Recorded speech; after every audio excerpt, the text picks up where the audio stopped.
Praise the Lord. அருமையான கர்த்தருடைய பிள்ளைகளே, இந்த காலை வேளையில் இயேசு கிறிஸ்துவினுடைய 7 முறை புடமிடப்பட்ட அவருடைய புண்ணிய நிறைந்த இரக்கம் நிறைந்த வார்த்தை உங்களுக்கு நேராய் வருகிறது. அது உங்களை பார்த்து என்ன தெரியுமா கேட்கிறது? மகளே, மகனே, ஏன் உனக்கு இடுக்கண்? ஏன் உனக்கு பலவீனம்? ஏன் உனக்கு வியாதி? ஏன் உனக்கு சஞ்சலம்? ஏன் உனக்கு தவிப்பு? இதிலெல்லாம் ஏன் நீ கட்டப்பட்டிருக்கிறாய்? ஏன் உனக்கு இன்னும் சுகம் வரவில்லை? ஏன் இன்னும் உனக்குள் பலன் வரவில்லை அப்படின்னு ஒரு கேள்வி கேட்கிறார். இதை நீ எப்படி சரி பண்ண வேண்டும் என்று அவர் உங்களுக்கு கற்றுக் கொடுக்கிறார். எப்படி தெரியுமா கற்றுக் கொடுக்கிறார்? அவருக்குள், அவருடைய வேத வசனத்துக்குள், அவருடைய நன்மைக்குள், அவருடைய மேன்மைக்குள் நீங்கள் நிலைத்திருங்கள் என்று சொல்லுகிறார். நீங்கள் நிலைத்திருக்கும் பொழுது உங்களுக்கு பலனும் நிலைத்திருக்குமா? நீங்கள் நிலைத்திருக்கும் பொழுது சுகமும் உங்களுக்கு நிலைத்திருக்குமா?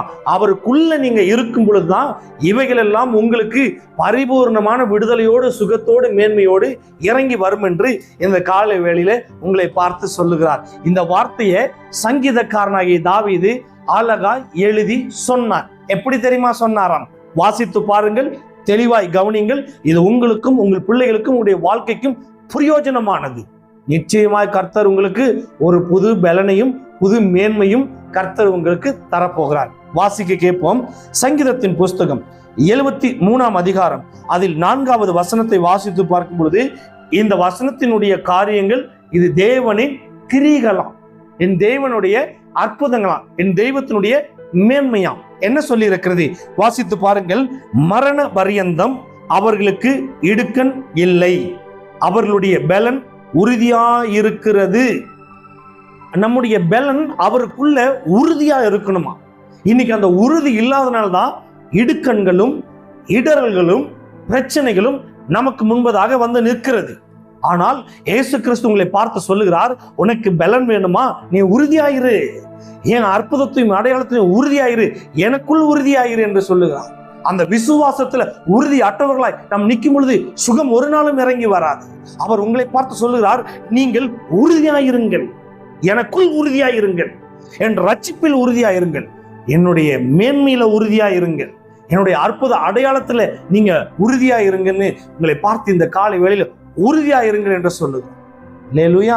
இன்னைக்கு எத்தனையோ பேத்துக்குள்ள உறுதி இல்லாத வாழ்க்கை, நிச்சயம் இல்லாத வாழ்க்கை நம்ம வாழ்ந்து கொண்டிருக்கிறோம். அருமையான கர்த்தருடைய பிள்ளைகளே, அந்த நிச்சயம் இல்லாத வாழ்க்கையை வாழ்கிற அந்த கொஞ்ச நாள் வாழ்க்கையில என் தேவனுக்குள் நீங்கள் உறுதியாயிருங்களே. அவர் உயிர் தெழுந்ததுல உறுதியாயிருங்க. நீ எத்தனையோ பேர் கேட்கிறாங்க, அவர் உயிர் தெழுந்தது உண்மைதானா? அவர் இன்றும் ஜீவிக்கிறது உண்மைதானா? அவர் இன்றும் நிற்கிறது உண்மைதானான்னு கேட்கிறாங்க. நான் சொல்லுவேன், என் தெய்வம் உயிரோட இருக்கிறதுனால தான் இன்னைக்கு நீங்களும் நானும் உயிரோட நின்று கொண்டிருக்கிறேன். அல்லேலூயா. அவர் உயிர் தெழுந்ததுல நீங்கள் உறுதியாய் நில்லுங்கள், அவருடைய மேன்மைக்குள் உறுதியாய் நில்லுங்கள், அவருடைய வேதத்தில் உறுதியாய் நில்லுங்கள், அவருடைய வசனத்தில் உறுதியாய் நில்லுங்கள், ஆலயத்தில் உறுதியாய் நில்லுங்கள், முழங்காலில் உறுதியாய் நில்லுங்கள். நீங்கள் முழங்காலில் உறுதியாய் நிற்பீர்களானால் உங்களுக்கு புது பலன் இறங்கி வருவது அதிக நிச்சயம். உங்களுடைய இடுக்கண்கள் எல்லாம் மாறுவது அதிக நிச்சயம். என்ன சொல்றாரு பாருங்க, மரண பரியந்தம் அவர்களுக்கு இடுக்கனே இல்லையா. நீங்க அவருக்குள்ள உறுதியா இருந்துட்டீங்கன்னா நம்ம சாகுற வரைக்கும் அவர் நமக்கு பலன் உள்ளவராய் நிற்பாராம். நீங்க உறுதியா நின்னீங்கன்னா அவர் உறுதியா நிற்பார். நீங்க உறுதியா போனீங்கன்னா அவரும் உறுதியா உங்க கூட வருவார். நீங்க உறுதியா ஜெபிச்சீங்கன்னா அவர் உறுதியா உங்களுக்காக பிதாவினிடத்துல பரிந்து பேசுவார். உறுதியாய் நீங்கள் தெய்வத்தை விசுவாசிச்சீங்கன்னா என் தெய்வம் உங்களுக்காக, என் தெய்வனிடத்துல மன்றாடுவது அதிக நிச்சயம். அந்த உறுதி இன்னைக்கு எங்க போச்சு? ஆண்டவர் கேட்கிறார் இல்லையா, ஏம்மா இதுக்கு முன்னாடி என் மேல வச்சிருந்த அன்பும் உறுதியும் எங்க? இதற்கு முன்னாடி இருந்த விசுவாசம் எங்க? இதற்கு முன்னாடி இருந்த ஜெபம் எங்க? இதுக்கு முன்னாடி ஆலயத்துக்கு போற இருந்த வேகம் எங்க?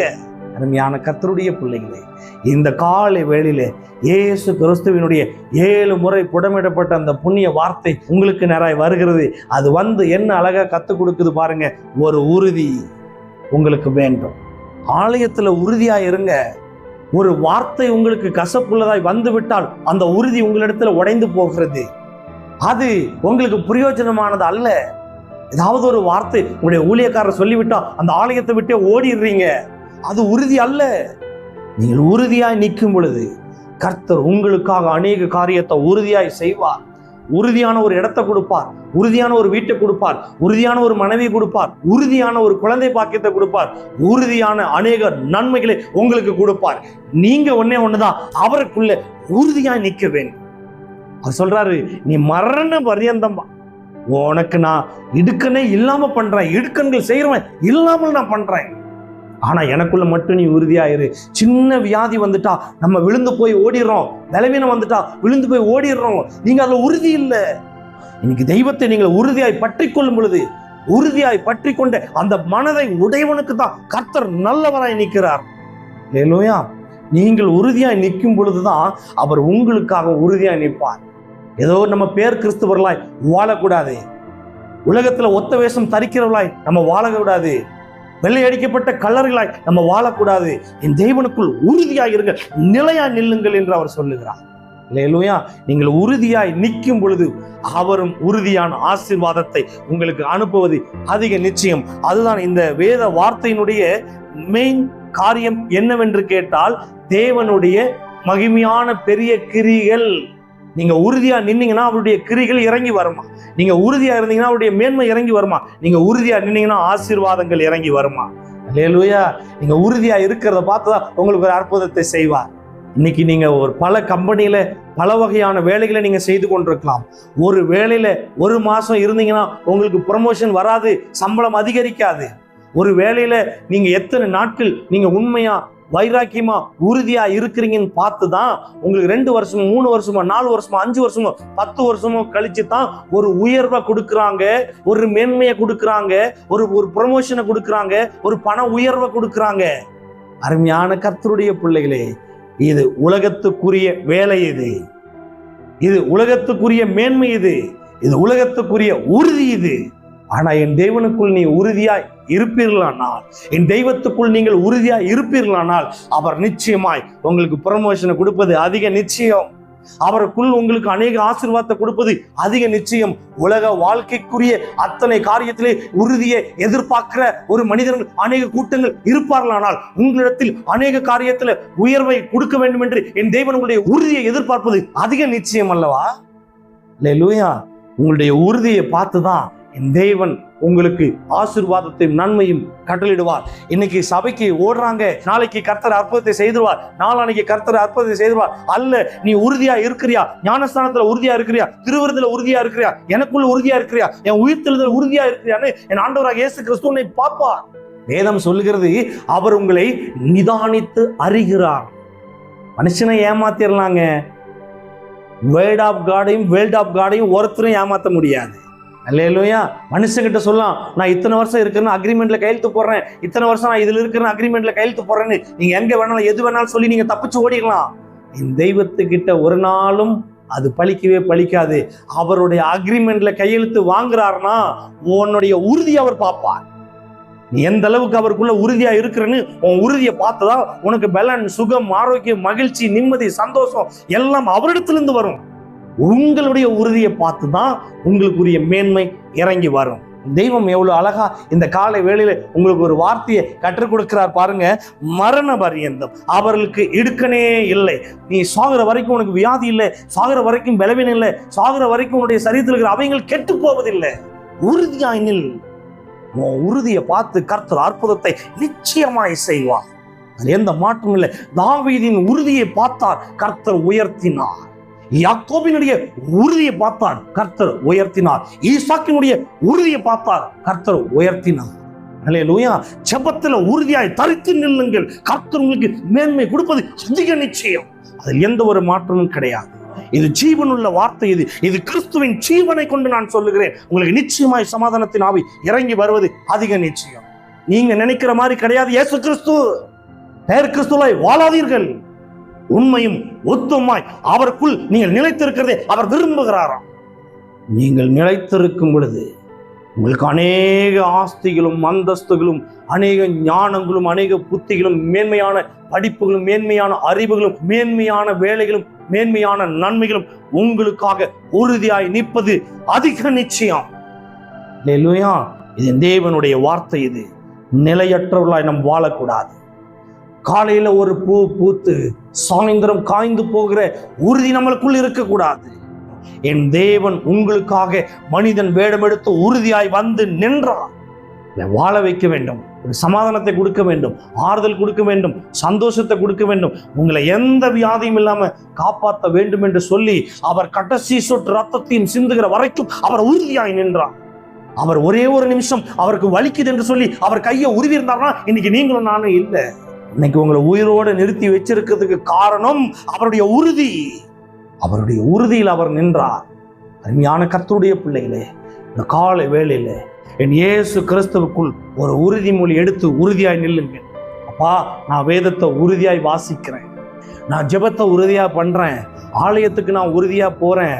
அப்பா, என் எடுக்கணுங்கெல்லாம் மாத்துங்க, என் சஞ்சலத்தெல்லாம் மாத்துங்க, என் தவிப்பெல்லாம் மாத்துங்க, என் கட்டுகளெல்லாம் அருங்கன்னு சொல்லி உறுதியாய் நின்று கேளுங்க. ஏதோ பெயருக்காக, ஏதோ தேவைக்காக ஆலயத்துக்குள் ஓடாதீர்கள், ஊழியக்காரரை நாடாதீர்கள். தெய்வத்தை நீங்கள் நம்பி உறுதியாய் நின்று பாருங்கள். எல்லாம் ஜோதிகளின் பிதாவிடத்திலிருந்து உங்களுக்கு இறங்கி வருவது அதிக நிச்சயம். அதுதான் இந்த வேத வசனம் அழகாய் கற்றுக் கொடுக்கிறது. பலன் உறுதியாய் இருக்கிறதா? நீங்க எந்த அளவுக்கு தெய்வத்துக்குள்ள உறுதியாய் இருக்கிறீங்களா, உங்களுக்குரிய பலனும் உங்களுக்கு உறுதியாய் நிற்கும். அல்லேலூயா. அவர் கொடுத்த வாக்கு தத்தத்துல அவர் மாறாம உறுதியா நிற்கும் பொழுது நீங்க ஏன் கொடுக்கிற உறுதிமொழியில விழுந்து போறீங்க? அசால்ட், அச்சாக்கிரதை, விளையாட்டுத்தனம், விளையாட்டு குணம். வேதத்தை வேதமாய் நேசியுங்கள், தெய்வத்தை தெய்வமாய் நேசியுங்கள். ஆலயத்தை பிரயோஜனம் உள்ளவர்களாய் நாடுங்கள். ஆலயத்தை அநேக காரியத்துல அசுத்தப்படுத்தாதீங்க. இன்னைக்கு எத்தனையோ ஆலயங்கள் அசுத்தப்பட்டிருக்கு. காரணம் உறுதி இல்லை. அருமையான கர்த்தருடைய பிள்ளைகளே, இந்த காலை வேளையிலே எச்சரிப்பின் சத்தத்தோடு தெய்வத்தினுடைய வார்த்தை உங்களுக்கு நிறைய வருகிறது. என் தெய்வத்துக்குள் உறுதியாய் நில்லுங்கள். திருவிருந்துல உறுதியாயிருங்க. திருவிருந்தை எப்படி எடுக்கணும்னு தெய்வம் வேதத்துல கற்றுக் கொடுக்கிறார். ஏன் அந்த உறுதி உங்ககிட்ட இல்லை? என்ன சொன்னார்? நானே உங்களுக்கு முன்மாதிரி என்று சொல்லி போனார். அவர் சொல்லுகிற வார்த்தையின் பிரகாரம் எல்லா இடத்திலும் திருவிருந்து நடக்கிறதா? திருவிருந்து எடுக்கிறீங்களா? திருவிருந்துல உறுதி இல்லை. வேதத்தை தெளிவாய் வாசித்து விட்டு திருவிருந்துக்கு போங்க. அவர் என்ன சொல்லி இருக்கிறார்? திருவிருந்தை எப்படி எடுக்கணும்னு தெளிவாய் கற்றுக் கொடுத்திருக்கிறார்.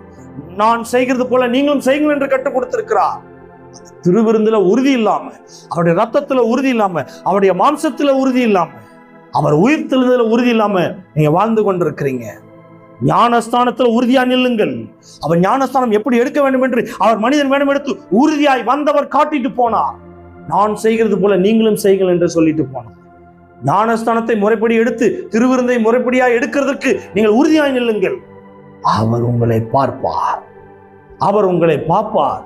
இன்னைக்கு அநேகர்களுக்கு, அதாவது அஜாக்கிரதையாய் திருவிருந்து எடுக்கிறவர்களுக்கு, ராபோஜனம் எடுக்கிறவர்களுக்கு வியாதிப்பட்டிருக்கிறார்கள், மரணம் அடைந்திருக்கிறார்கள். ஏன் அந்த வேதம் சொல்லுகிறது உங்களுக்கு தெரியுமா? இந்த வசனம் என்ன சொல்லுகிறது? மரண பரியந்தம் அவர்களுக்கு இடுக்க நில்லுன்னு சொல்றார்களே, அவருடைய திருவிருந்துல உண்மையாய் நிலைத்திருக்கிற மனுஷனுக்கு மாத்திரமே நித்திய ஜீவன் உண்டா. அஜாக்கிரதையா எடுக்கிறவனுக்கு இடுக்கன் வரும், விளையாட்டுத்தனமா எடுக்கிறவனுக்கு இடுக்கன் வரும். ஆனா என் தெய்வத்துக்குள் உறுதியா இருந்து அவர் சொன்ன வார்த்தையில நீங்க உறுதியா நிற்பீர்களானால் மரண பரியந்தம் கர்த்தர் உங்களை நடத்துவது அதிக நிச்சயம். அல்லேலூயா. திருவிருந்துல ஜாக்கிரதையா இருங்க, ஞானஸ்தானத்துல ஜாக்கிரதையா இருங்க, ஆலயத்துக்கு போகிறதுல ஜாக்கிரதையா இருங்க, வேத வாசிக்கிறதுல ஜாக்கிரதையா இருங்க, உறுதியா நில்லுங்கள். அல்லேலூயா. இது என் தேவனுடைய வார்த்தை, இது என் தெய்வத்தினுடைய கட்டளை. இது அவர் மீது ஆணையிட்டு அவர் சொன்னார், நான் என்னுடைய வார்த்தைக்கு கீழ்ப்படிங்கள் என்று சொல்லி அவர் சொன்னாராம். அல்லேலூயா. இது அவருடைய வார்த்தை. அவருடைய வார்த்தையை நீங்கள் வாசிக்கும் பொழுது, அவருடைய வார்த்தையில் நீங்கள் உறுதியா நிற்கும் பொழுது நிச்சயமா உங்களுக்கு ஜீவனம் உறுதியா இருக்கும். நீங்கள் வியாதி இல்லாமல், பலவீனம் இல்லாமல், சஞ்சலம் இல்லாமல், தவிப்பு இல்லாமல், நெருக்கம் இல்லாமல், இடுக்கன் இல்லாமல், இடர் இல்லாமல் இந்த பூமியில நீங்கள் நிலைத்திருப்பது அதிக நிச்சயம். முடிவு பரியந்தம் கர்த்தர் உங்களோடு கூட இருப்பார். அதில் எந்த மாற்றமும் கிடையாது. ஆண்டவராகிய இயேசு கிறிஸ்து இந்த வேத வசனத்தில் உங்களுக்கு தெளிவாய் கற்றுக் கொடுக்கிறார். பாருங்கள், மரண பரியந்தம் அவர்களுக்கு இடுக்கண் இல்லை, அவர்களுடைய பலன் உறுதியாய் இருக்கிறது. கர்த்தருக்குள் நீங்கள் உறுதியாய் இருப்பீர்களானால் உங்களுக்குரிய எல்லா காரியங்களும் உங்களுக்கு உறுதியாக இருப்பது அதிக நிச்சயம். கர்த்தர் இந்த வேத வசனத்தின் பிரகாரம் ஆசீர்வதிப்பாராக. இஸ்ரவேலின் ஜெயபலமானவரே, நீர் சொன்ன வார்த்தை நான் கிரயமாய் சொல்லியிருக்கிறேன் ஆண்டவரே. இந்த வார்த்தை எந்தெந்த பிள்ளைகள் எந்தெந்த இடத்தில் கேட்கிறார்களோ ஒவ்வொருவரோடும் நீர் பேசும்படியாக நான் ஜெபிக்கிறேன். ஒவ்வொருவருக்குள்ளும் மாற்றம் உண்டாகும்படியாக நான் ஜெபிக்கிறேன். இந்த வார்த்தையை கேட்டு உம்முடைய பிள்ளைகள் ஆண்டவரே அநேக காரியத்தில் உறுதியாய் இருக்கும்படியாக நான் ஜெபிக்கிறேன். உறுதி இல்லாத தன்மையெல்லாம் இயேசுவின் நாமத்தினாலே மாறட்டும். ஞானஸ்தானத்துல உறுதியா இருக்கட்டும், திருவிருந்துல உறுதியா இருக்கட்டும், சுத்திகரிப்புல உறுதியா இருக்கட்டும். ஆண்டவரே, நீர் சொல்லி போன வார்த்தைகள் உம்முடைய பிள்ளைகள் பின்பற்றத்தக்கதாய் ஒரு அடையாளங்கள் நடக்கும்படியாக அவர்கள் உறுதியாக இருக்கும்படியாக நான் ஜெபிக்கிறேன். உறுதியில்லாத தன்மையெல்லாம் இயேசுவின் நாமத்தினால் இந்த காலை வேளையில மாறட்டும். ஒரு உறுதியை கட்டளையிடும்படியாக நான் ஜெபிக்கிறேன். பிள்ளைகளை ஆசீர்வதிங்கப்பா, கிருபையில மறைங்கப்பா, பெரிய காரியத்தை செய்யுங்க. இயேசு கிறிஸ்துவின் அதிகாரம் நிறைந்த இரக்கம் நிறைந்த புண்ணிய நாமத்தில் ஜெபிக்கிறேன். ஜெபம் கேளும் எங்கள் நல்ல பிதாவே. ஆமென். God bless you. கர்த்தர் இந்த வேத வசனத்தின் பிரகாரம் உங்களுக்கு உறுதியான ஆசீர்வாதத்தையும், உறுதியான நன்மையும், உறுதியான விடுதலையும், உறுதியான சுகத்தையும் கொடுப்பாராக. ஆமென்.